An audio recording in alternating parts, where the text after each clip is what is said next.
"Hey, you loser!" heard Roger behind him, and immediately felt something hit him painfully between the shoulder blades. Roger turned around and saw his eternal offender, his classmate Mason. A pile of snowballs was lying around his feet, and it was clear that Mason had been waiting for him, for he knew that Roger would definitely be walking home this way. Mason was constantly clinging to Roger and did not miss a chance to mock the unsociable classmate. All the boys usually gathered behind the school gym to discuss girls or a soccer match, but Roger shunned their company and went straight home after school. There was rumours that the boy was taking care of his sick mother, who had been bedridden for several years with a serious illness, and it was true. There was no one else to take care of the woman, because Roger's father worked all day at the service station to earn money for the family and for his wife's treatment. That was why Roger, from a young age, learned to do all the housework. The boy used to do laundry, clean, cook, but he also studied very well. When his neighbour Floyd told the other boys in class about what Roger was doing at home, he immediately became an object of ridicule among his classmates. "He's a future housewife," laughed Mason. "Only he probably doesn't know that it's not necessary to study.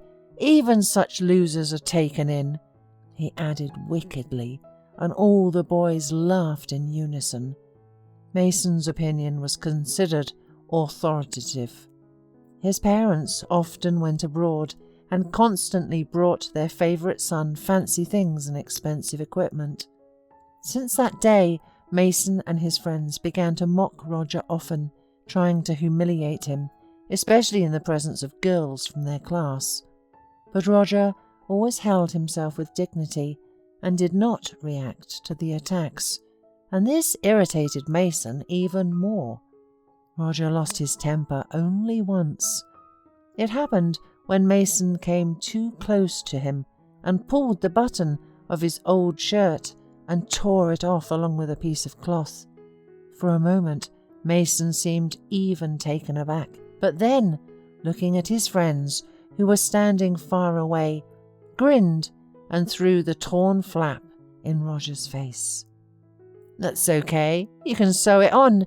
You're a future seamstress, aren't you? Although, no, you're probably a loser, like your father, and you'll spend your life working for pennies at a lousy service station. Well, to each his own." And then suddenly, the always poised Roger grabbed Mason by the jacket. "I'm not a loser, got it? And neither is my father.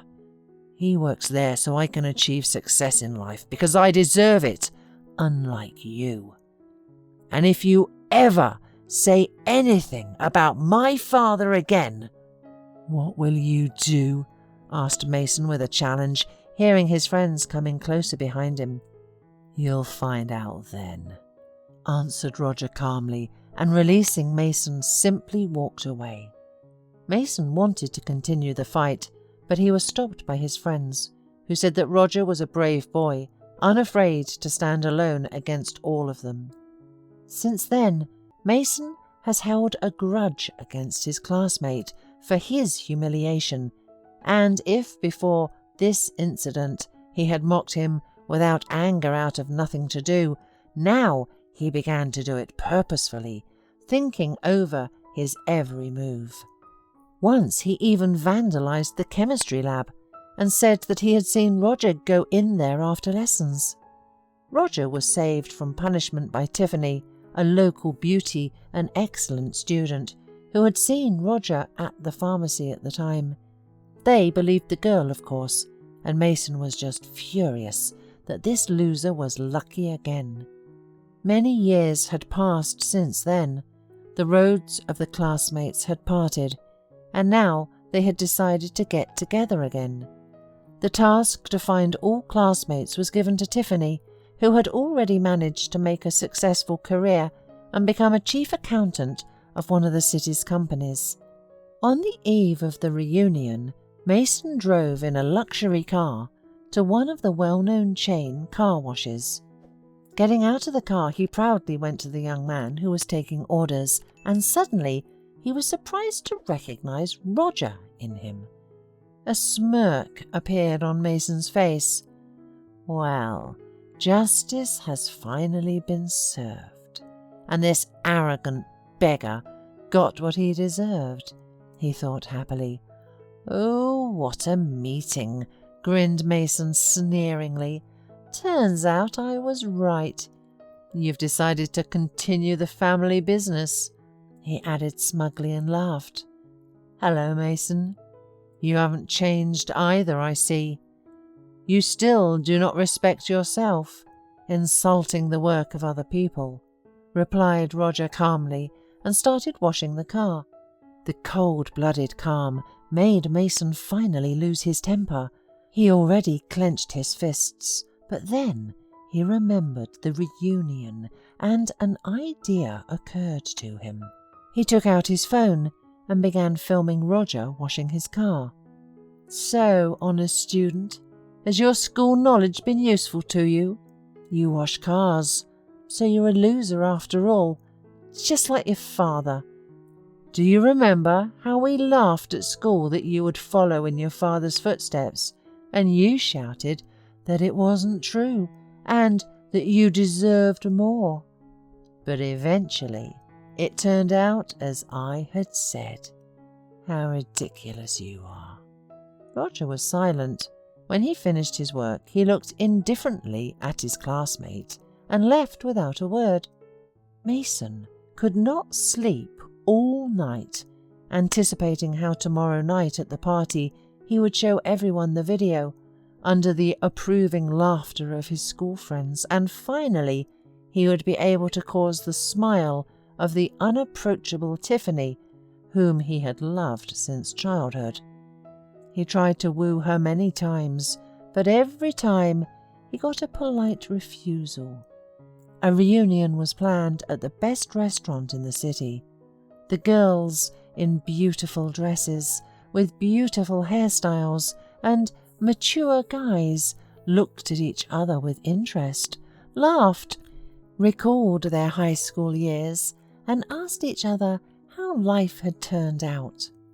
Waiting for a moment when Tiffany happened to be near him, Mason took out his phone and turned on the video, promising his friends an unforgettable show. Have you recognized this miserable guy? He was acting too smug, but never achieved anything. He must be so ashamed that he didn't even come here today. Everyone fell silent and watched the video, while Mason enjoyed his triumph. He felt like a victorious hero who had unmasked a worthless loser. When the video ended, some of his friends cheered him on, with a few caustic remarks. Some just laughed, and only Tiffany turned away indifferently. And in the midst of the evening, Roger appeared unexpectedly for all.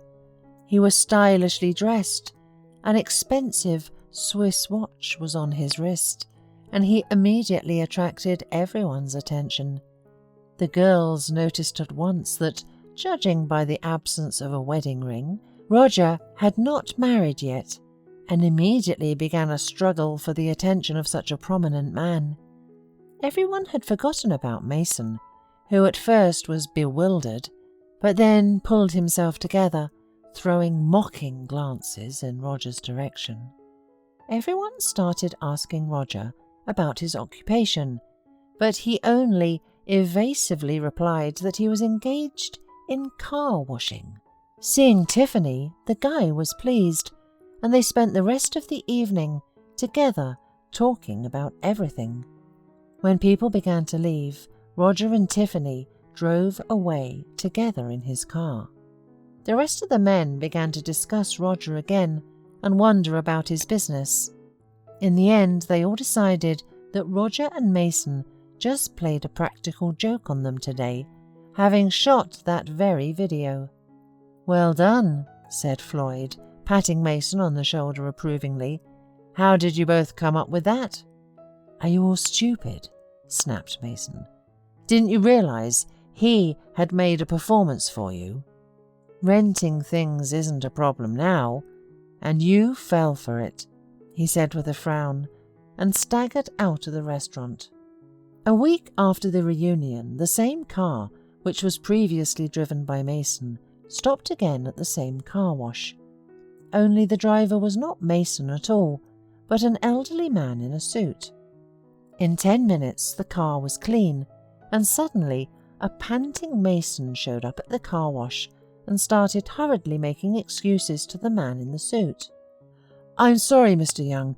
It was the bus that was late." "You've got some nerve. Do I have to wait for my driver in the morning and then take my car to the car wash myself? Do you have any idea how much 10 minutes of my time is worth? I have already warned you that one more stunt like that and I'll kick you out. Of course, I gave your father my word to help you with your job because no one wanted you after you were released, but keep in mind my patience has run out. Get to the office any way you can. When you get there, come up to me. I'll decide what to do with you," he added, and slamming the door, drove away. Mason blushed thickly and nodded guiltily in response. Roger was watching all this from a distance. Today he was checking the work of his car wash and was on his way to meet Tiffany at one of the city's cafes. On that day, Mason had arrived for the first time. He was testing the new uniforms, so Mason had mistaken him for a regular employee. Roger wanted to say hello to Mason before the reunion, but when he heard his insulting remarks, he decided to play along and introduce himself as an employee rather than the owner. Now Roger was dressed in a perfectly fitting suit, and seeing him in his new look, Mason was at first confused and then, realizing the depth of his shame, almost fainted from the horror that engulfed him. Before Roger could even open his mouth, Mason could not refrain from insults again. "What? Are you rejoicing at my shame?" he muttered angrily. "You think if money came in, it can change what's inside of you? No, it won't." "You're right, it won't," Roger replied thoughtfully. "You know, I didn't study for nothing back then. The knowledge helped me start my own business, and now I own a chain of service stations and car washes. You're right, I continued in my father's business, and I'm proud of it. What about you? You never managed to realize your talent, although you could have been a great comedian, or at least a clown in the circus, because you always had a good language and a good imagination. Yeah, you were right. To each his own." Roger turned and went to the exit, but suddenly stopped and looked at Mason, who was completely crushed by his words, and said, "You know, I really do feel sorry for you. If your boss fires you today, you can come to me. I'll find you a suitable job. Believe me, you can still make things right and start your life over."